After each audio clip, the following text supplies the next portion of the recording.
And like we did on the first day with the poppy fields, we're gonna wet the back hills as well, so that when we paint the blue of the sky, we'll have that blue tint automatically at the back. So everything blue at the back. So I'm gonna wet the sky from here, probably right down and over those hills in the hills that have the cliffs on them. So I'm at like, I don't know, like a third of the page is gonna have a blue tint. All right.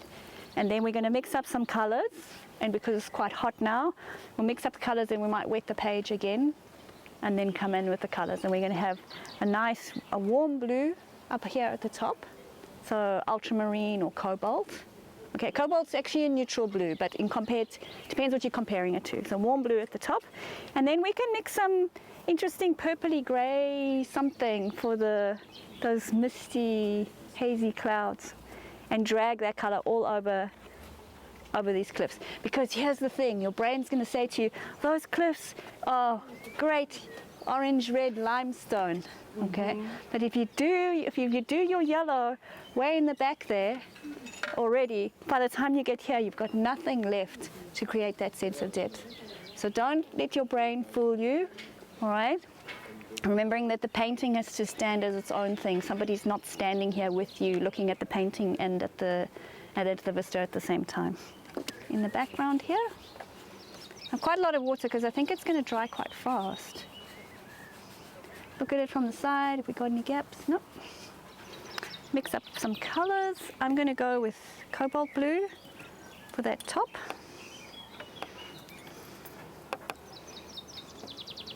And then maybe take some of that, add a touch of purple, so this permanent violet, and a little touch of a brown. Which one should we use? Any brown will work. And now we've got a grayish purpley blue for the bottom. But we need to add a bit more water to that because it's further away from us than up here. So your dark color up here and getting paler as you come to the bottom. Okay. Let's wet that again. Can everybody see? Okay.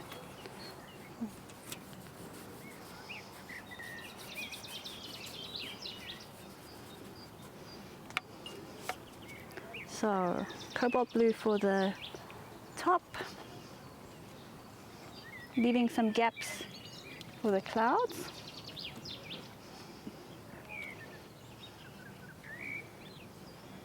Just thinking of a nice shape. I didn't tape anything, so just thinking of a nice shape for that. And then into the paler purple along the bottom.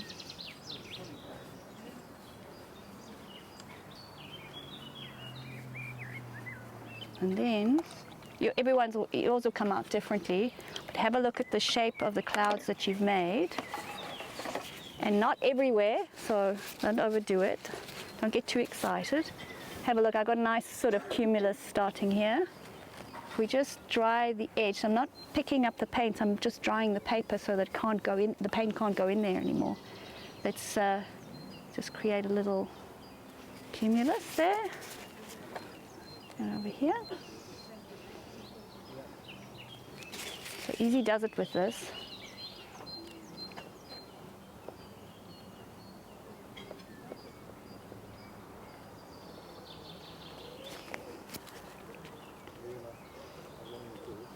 And I think I can come in, it's still very wet, you can see that. Maybe a touch more of the purple.